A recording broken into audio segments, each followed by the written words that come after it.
मरिला झियो आउ खियो उभय पक्ष कोन समान की तेणु करी एने जदि अनुमति दे देबे महाराज कथाटा को परिप्रकाश कर देबे। अरे जट अरे कह जट राजा मरकत कसरी तुमको आदेश दोछि जहा कहिबो निर्भय मग्रते प्रकाश कर। आज्ञा आज्ञा मु कोन कहथि कि आज्ञा जट आम सेनापति दिग्विजय सिंह देखिबा को बलिष्ठ युवक जट कौन सी राजकुमार ठारू मध्य कम नहंतु तेणु आज्ञा कोटी जन्मर तप बळे एमितिया ज्वाई मिले एही काशी राज्य तले आपण बेकाटर स्वयंवर करिवे काई की आउ हरडा खोणारे पेशी हेबे काई की राजजेवा भी घरे सेनापति बाबू भी घरे एइने जदि आपणकर जदि अनुमति हेई जिवो बाहागर आज भी शेष हेई जिवो। चुप कर। अरे कौन कहलु मो झियो पाई बरपात्र खोज काढछु नाही आमा तापुरी सेनापति बाबू बे। अरे से कोन जाडछु से कोन जाडछु से गोटाय लंपट अरे गोटाय मधुआ अरे गोटाय चोर अरे गोटाय चरित्रहीन मो झियो पाई एमिति बरपात्र खोज काढछु नाही तू जेति कि रे लोक सेति कोन कहला ना त मो झियो पाई बरपात्र खोज काढछु। मु कहिथिली नहीं नहीं नहीं ए कथा कहबा पर मु कहिथिली नहीं आज्ञा आपण आमे कोन राजांकर जोआ हे बाबा योग्य भूल ए तोरी जोगु रानी मा कोन कहिले एते लोकक सब खरे मते जो अपमान देले छाड़ी भी नहीं नहीं नहीं आज्ञा मारी छाड़ी भी नहीं सेनापति रही जाओ अरे जट किछि दीपद कहितला बोली सତରେ गण ताको मारू मारू मारी देबो ना मारी देबी नाइ सेनापति महाराज सତରେ आमे कोन आपनकर जोआ हेबा पय योग्य सेनापति नहीं महाराज नहीं आमे होछु आपनकर चाकर पाद सेवक पावन होई आमे केबे चांद को हाथ बढ़ाइबा पय चेष्टा करी जानुछि सेनापति अवश्य रानी मा जमक जहा कहले निश्चय मनरे कष्ट होथिबो सेथिबाय तुमे एनिमिति उत्क्षिप्त होई जट ऊपर को हाथ उठौथिलो ना नाइ सेनापति मो मानुछि रानी जहा कहि गले वेदमती सेथिबाय मो मध्य दुखित छाड़तो रानी मा कहिले बोली सही जाउछि ए जट जदी पुनर्बार कथा जदी उठाए छाड़ीबी महाराज नाइ सेनापति मारी देबी नाइ सेनापति जट केबे मध्य एमिति आर पुनर्बार भूल करिवनी सेनापति महाराज ताहेले ताहेले मो कोन करिवि सेनापति कोन करिवि मते किछि बुद्धि बाट देखा जाउनी ए पड़ोसर राज्यर जेते राजकुमार अछंती समस्त को निमंत्रण दे डाकिबा ठीक अछि सेनापति ताहेले तुमे जहा कहिछ तुम आज्ञा मु निश्चय पालन करिवि ताहेले राज्यर समस्त जनप्रजा मान को जणे दियो आउ ए पड़ोसी राज्यर समस्त युवक मान को जणे दियो जे राजजेमा सामुका पाई संबर सभा अनुष्ठित हेबो एले महाराज गोटिए कथा जेबा देई को थरे पचारंतु बस ठीक कहिलो काहे कि ना सला आजिकाली का झियो पिला मान को विश्वास नहीं नहीं नहीं नहीं ठीक कहिलो काहे कि ए पटे बापा मां बर पात्र जुगाड़ करी सारी थिबे आउ झियो से पटे का को भलो पाई बसी बस। थिबे सेनापति तुमे भूल कहछ सेनापति ए दुनियार समस्त झियो समिति ही पारती किंतु मोज का सामुका समिति का झियो न सबो बापा मां एमिति कहि थांती अरे मो झियो समिति का झियो नुए बोली आज्ञा ए कली जुगर झियो मान को विश्वास करंतु नहीं ए माने घरे घरे गणेश पूजा बाहरे सरस्वती ए गोटा तोर साहस बेसी होची नाही महारानी स्वामी सेनापति आउ जाटर जहा कहउछंती अरे हम झियो पाए तो संबर सभा अनुष्ठित हेबो ता पूर्वरु थरे उचित हेबो झियो सामुका डाकी आमे पचारि बुझिबा ठीक अछि स्वामी ताहले मुई मो एने झियो संगे संगे डाकुछि ठीक अछि महारानी मो झियो सामुका को एने डाकी दियो हाँ हाँ सामुका ए मा सामुका सामुका लो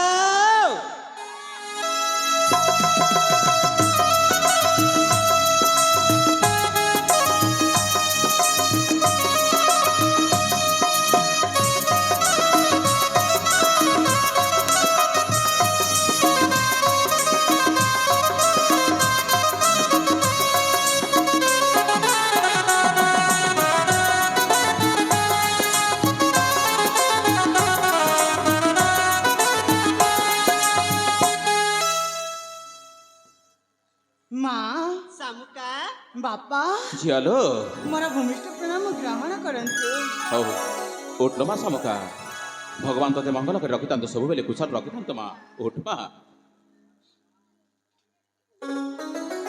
ବାପା ଶାମୁକା ଆପଣ କଣ ମତେ ଡାକିଲେ ହଲୋ ମା ହେଲେ କଣ ପାଇଁ ବାପା? କହିବି ରେ ମା କଣ ପାଇଁ ଡାକିଛି ତତେ ନିଶ୍ଚୟ କହିବି ରେ ମା ହଁ ବାପା। କଣ କହିବି ରେ ମା କେତେ ଦେବାଦେବୀ କେତେ ମାନସିକ କଲା ପରେ ଆମ କୋଲମଣ୍ଡନ କରିଛୁ ଆଉ ଆଜି ତୁ ଛୋଟରୁ ବଡ଼ ହୋଇଯାଇଛୁ ହଁ ବାପା। ସେଥିପାଇଁ ସବୁ ପିତାମାତା ମାନେ ଚାହାନ୍ତି ଝିଅଟା ଯେତେବେଳେ ପରିଣତ ବୟସର ହୋଇଯାଏ ଯୁବତୀ ହୋଇଯାଏ ହାତରୁ ଦି ହାତ କରିଦେଲେ ପିତାମାତା ଜନ୍ମ ସାର୍ଥକ ହୁଏ ହଁ ବାପା। ଆଉ ତୋ ପିତାମାତା ମଧ୍ୟ ଆଜି ସେଇ ଆଶା ରଖି ତୋତେ ଡାକିଛୁ ରେ ମା ହଁ ବାପା। ହେଲେ ମା ରେ ବାପା ମୁଁ ଭାବୁଛି ତୋ ପାଇଁ ଏ ପଡ଼ୋଶୀ ରାଜ୍ୟର ସମସ୍ତ ଯୁବକମାନଙ୍କୁ ଡାକି ମୁଁ ସ୍ୱୟଂବର ସଭା କରିବି ବୋଲି ଭାବିଛି ରେ ମା ହଲୋ ମା ତୋ ପାଇଁ ସ୍ୱୟଂବର ରଖା ହେଇଛି। ମା ହଲୋ ବାପା ମାଲୋ ଆପଣ ସତ କହିଛନ୍ତି ମୋ ପାଇଁ ସ୍ୱୟଂବର ରଖିଛନ୍ତି। ହଲୋ ବା ଶାମୁକା ବାପା ମାରେ ଏଇଟା ବହୁତ ଖୁସିର କଥା। ସତରେ ମା ହଁ ବାପା। ତାହେଲେ ତୁ ଏଠି ଖୁସିରେ ତ ମା ହେଲେ ବାପା ଅନେକ ଦିନ ହେଲା ମୁଁ ମା ମଙ୍ଗଳାଙ୍କ ପାଖରେ ମାନସିକ ରଖିଛି। ଶାମୁକା ମୋ ମାନସିକ ପୂରଣ ନ ହେବା ଯାଏ ମୁଁ ସ୍ୱୟଂବର କାର୍ଯ୍ୟରେ ଯୋଗ ଦେଇ ପାରିବିନି ବାପା। କଣ କହିଛୁ ରେ ମା ହଁ ବାପା। ମା ମଙ୍ଗଳାଙ୍କ ପାଖରେ ତୁ ମାନସିକ କରିଛୁ ହଁ ବାପା। ଆଉ ତୋ ମାନସିକ ପୂରଣ ନ ହୋଇଯାଏ ମାନେ ସ୍ୱୟଂବର ସଭା ବି ହୋଇପାରିବନି ହଁ ବାପା। ଠିକ ଅଛି ରେ ମା ଏ ତ ଖୁସିର କଥା ରେ ମା ଏ ତ ଖୁସିର ବିଷୟ ଆଉ ତୁ ଯଦି ଯିବୁ ସେ ମା ମଙ୍ଗଳାଙ୍କ ମାନସିକ ପୂରଣ କରିବା ପାଇଁ ନିଶ୍ଚୟ ମା ମଙ୍ଗଳା ତୁ ଡାକ ଶୁଣିବେ ଆଉ ସ୍ୱୟଂବର ସଭାରେ ମଧ୍ୟ ତୋ ମନ ଲାଖିବର ନିଶ୍ଚୟ ତୁ ପାଇବୁ ରେ ମା ହଁ ବାପା। ହେଲେ ଆଉ କାହିଁକି ବିଳମ୍ବ ତୁ ଯିବୁ ରେ ମା ଯିବୁ ନିଶ୍ଚୟ ସେଇ ମା ମଙ୍ଗଳାଙ୍କ ମନ୍ଦିରକୁ ହଁ ବାପା। କିନ୍ତୁ ଗୋଟାଏ କଥାରେ ମା କଣ ବାପା? ମା ମଙ୍ଗଳାଙ୍କ ମନ୍ଦିରକୁ ଯିବୁ ସତ ହଁ ଆଉ ମା ମଙ୍ଗଳା ମନ୍ଦିର ହଉଛି ନିଘଞ୍ଚ କାନନ ମଧ୍ୟରେ ଅଛି ହଁ ବାପା। ସେଥିପାଇଁ ତୁ ଯାହେଲେ ବି ଝିଅ ପିଲାଟା ତୋ ସାଙ୍ଗସାଥି ଗହଣରେ ତ ଯିବୁ ସତ କିନ୍ତୁ ତୋ ସାଥିରେ ମୁଁ ଭାବୁଛି ଗୁମାସ୍ତା ଜଟପାତ୍ର ମଧ୍ୟ ତୋ ସାଥିରେ ଯିବେ ଆଉ ତୋ ସୁଖ ଦୁଃଖର ସାଥୀ ହେବେ ବୋଲି ମୁଁ ଭାବୁଛି ରେ ମା ବାପା ମାଲୋ ଜଟମଉସା ପୁଣି ମୋ ସହିତ ଯିବେ? ହଁ ରେ ମା ବାପା ଜଟମଉସା ତ ଏମିତିରେ ବି ଦେଖିବାକୁ ଜଣେ ବୁଢା ଲୋକ ଆଉ ଏମିତିରେ ବି ସେ ଜଣେ ଛୋଟ ସେ କଣ ଜଙ୍ଗଲକୁ ମୋ ସହିତ ଏତେ ବାଟ ଯାଇପାରିବେ? ନାଇଁ ରେ ମା ତୁ ଜମା ବ୍ୟସ୍ତ ହନା ଜଟପାତ୍ର ଛୋଟା ହେଲେ ମଧ୍ୟ ସେ ନିଶ୍ଚୟ ତୋତେ ସାହାଯ୍ୟ କରିବେ ବୋଲି ଆଶା ବିଶ୍ୱାସ ଅଛି ରେ ମା ସେଥିପାଇଁ ତୁ ମନା କରନା ମା ତୁ ପଛେ ପଛେ ଜଟ ମଉସା ତ ଏ ନିଶ୍ଚୟ ଜଟ ଜି ବାପା। ଜଟ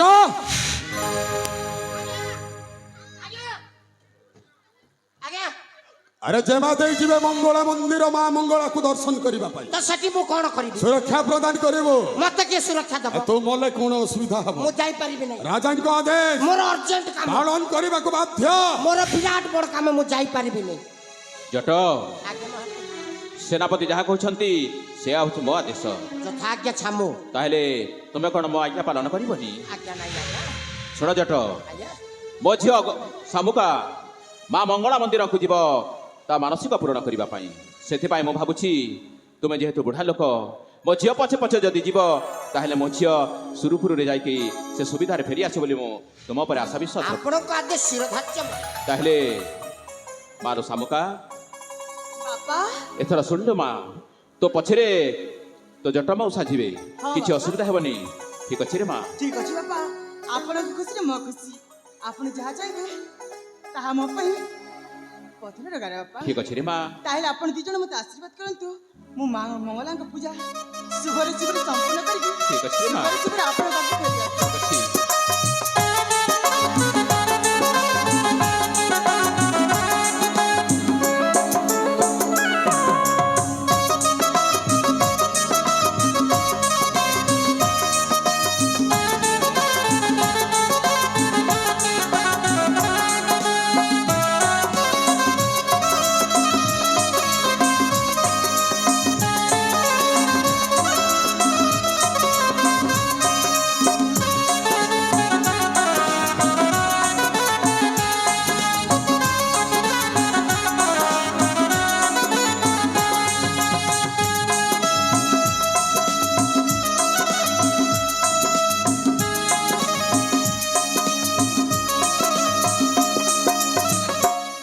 ମହାରାଜ ମତେ ବି ଆଶୀର୍ବାଦ କରନ୍ତୁ ଯେମିତି କି ସେ ଜଙ୍ଗଲ ଭିତରେ ବାଘ କି ଭାଲୁ ନ ଖାଇ ଯାଆନ୍ତି। ଜଟ ଆଜ୍ଞା କାହିଁକି ସେଇ ଅମଙ୍ଗଳ କଥା ଚିନ୍ତା କରୁଛ ଜଟ ଆଜ୍ଞା ରାଜଜମା ପାଇଁ ମଙ୍ଗଳ ମୋ ପାଇଁ ପୁରା ଅମଙ୍ଗଳ। ନାଇଁ ନାଇଁ ନାଇଁ ଜଟ ସେଇ ପ୍ରଭୁ ଜଗତର ନାଥ ଜଗନ୍ନାଥ ନିଶ୍ଚୟ ତୁମକୁ ସାହା ହେବେ ଆରେ ତୁମେ ଗୋଟେ ଶୁଣିନ ଭଗବାନ ଯଦି ଯାହାକୁ ସାହା ହେବେ ଆରେ ପଙ୍ଗୁ ଲଙ୍ଘି ପାରିକିରି একথা কোন তুমি শুনি না জট?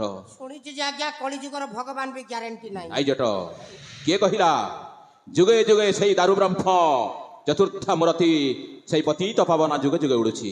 ସେ ନିଶ୍ଚୟ ତୁମକୁ ସାହା ହେବେ ଜଟ, ନିଶ୍ଚୟ ତୁମକୁ ସାହା ହେବେ। ଏ ଜଟ ମା ମୋ ଝିଅକୁ ଭଲ କି ଆଣିବୁ? ମୁଁ ଯଦି ଭଲ କରି ଆସିଲେ ତୁମ ଝିଅ ବି ଭଲ କରି ଆସିବ। ଆରେ ତୁ ବି ଭଲ କି ଆସିବୁ, ମୋ ଝିଅକୁ ଭଲ କି ଆଣିବୁ ଯା। ଆସୁଛି ଆଜ୍ଞା।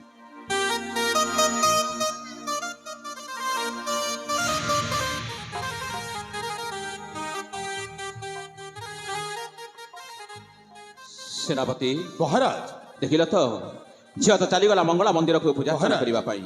ସାଥିରେ ଯାଇଛି ଜଟପାତ୍ର। ମହାରାଜ ହେଲେ ମୁଁ ମଧ୍ୟ ଯାଉଛି କିଛି ସମୟ ବିଶ୍ରାମ କକ୍ଷରେ ଠିକ ଅଛି ମହାରାଜ, କିନ୍ତୁ ମୁଁ ମୋର ସେନାପତି- ମୋ କର୍ତ୍ତବ୍ୟ ପଥରେ ଅଗ୍ରସର ହେଉଛି। ନିଶ୍ଚୟ ସେନାପତି। ନିମନ୍ତ୍ରଣ ବାର୍ତ୍ତା ଘେନି ଯାଉଛି। ସବୁ ରାଜକୁମାର ମାନଙ୍କୁ ନିମନ୍ତ୍ରଣ ଦେବି। ଯେମା ଦେଇ ମଙ୍ଗଳ ଦର୍ଶନ ସାରି ଫେରି ଆସିଲା ପରେ ଏ ରାଜ ଭବନରେ ମହା ଆନନ୍ଦରେ ପାଳିତ ହେବ ମୋ ଝିଅର ସମ୍ବର ସଭା ଅନୁଷ୍ଠିତ ହେବ ସେନାପତି। ଠିକ ଅଛି ମହାରାଜ। ଠିକ ଅଛି, କିନ୍ତୁ ତମେ ତୁମ କର୍ତ୍ତବ୍ୟରେ କେବେ ହେଲେ ଅବହେଳା କରିବନି ସେନାପତି। ମହାରାଜ ରାଜ୍ୟର ସମସ୍ତ ଜନପ୍ରଜା ମାନଙ୍କୁ ଜଣେଇ ଦିଅ, ଆଉ ପଡୋଶୀ ରାଜ୍ୟର ସମସ୍ତ ଜନପ୍ରଜାଙ୍କୁ ଜଣେଇ ଦିଅ ଶାମୁକା ପାଇଁ ସମ୍ବର ହେବ। ଠିକ ଅଛି, ଆସ ମହାରାଣୀ ଏଥର ଯିବା ଆମେ। ଠିକ ଅଛି ସ୍ୱାମୀ, କରିବା। ଏବେ ଚାଲ ଆମେ ଯିବା।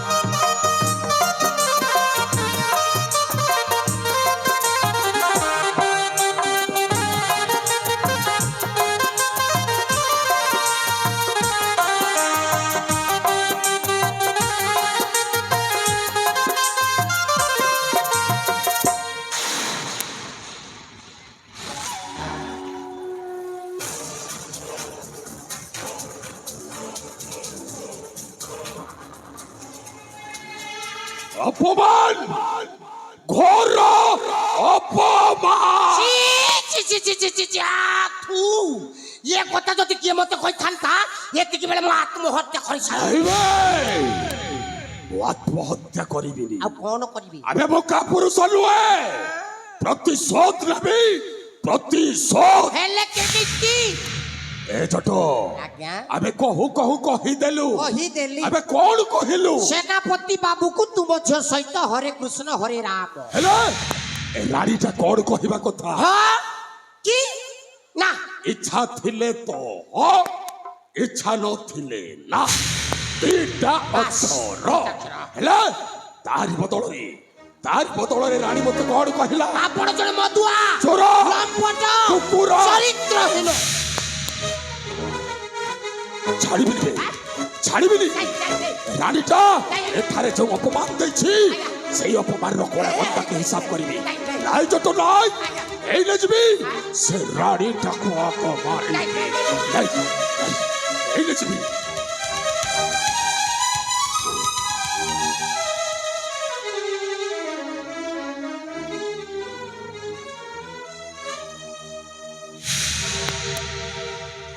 ତୁମେ ତ ଗଣିତ ଫେଲ କରିଦବ। ଏତେ ଦିନର ମୋର ଆଶା ଆକାଂକ୍ଷାକୁ ଗୋଟାଏ ମାଡ଼େ ଶୁକୁଆ ପୋଡ଼ିରେ ଶେଷ କରିବା। ଆରେ ବାବୁ, କଥାରେ କହନ୍ତି ଧୀର ପାଣି ପତର କାଟେ, ହରବର ହେଲେ ଆଣ୍ଟୁ ଫାଟେ। ଆଉ ଯୋଉ ଅପମାନଟା ଦେଇକି ଗଲା ଆହା, ମତେ କଣ ବାତି ଯାଉନାହିଁ? ଉତ୍ତେଜିତ ହେଇକି କାର୍ଯ୍ୟ କଲେ କେବେ ସଫଳ ହବନି। ତେଣୁ ରହିଲ, ଆଗ ଯିବା ପ୍ରଥମେ ମଙ୍ଗଳା ମନ୍ଦିର। ମା ମଙ୍ଗଳାକୁ ଦର୍ଶନ କରି ତାଙ୍କଠାରୁ ଆଶୀର୍ବାଦ ଆଣି ସାରିଲା ପରେ ସିନା ଯାଇକିରି ଯୁଦ୍ଧ କ୍ଷେତ୍ର ଆରମ୍ଭ କରିବା।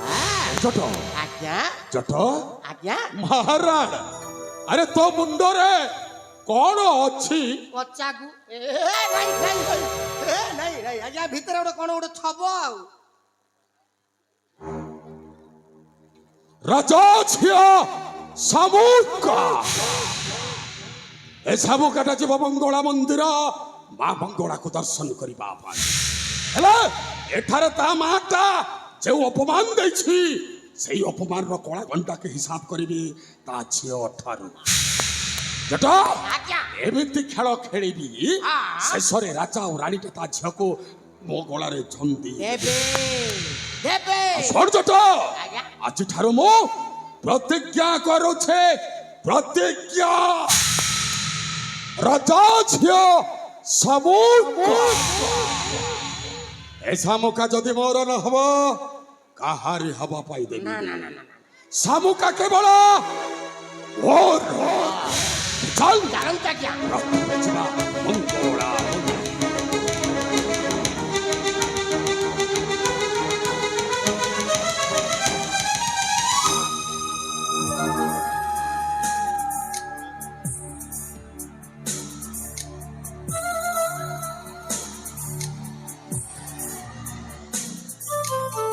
ଆରେ ସେନାପତି ତ ହବ ଏମିତିଆ ଯେମିତି ରାଜାର କଥାକୁ ଗୁରୁତ୍ୱର ନ ଦେଇକି ସାମାନ୍ୟ ଚାକରର କଥାରେ ଉଠୁ ବସ ବସ ଉଠୁ ହଉଛି।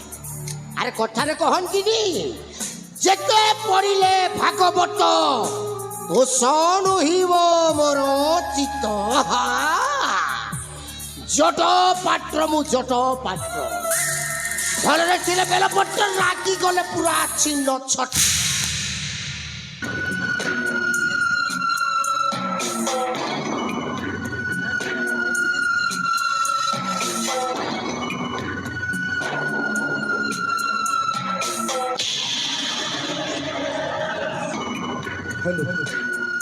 Hello hello आसतु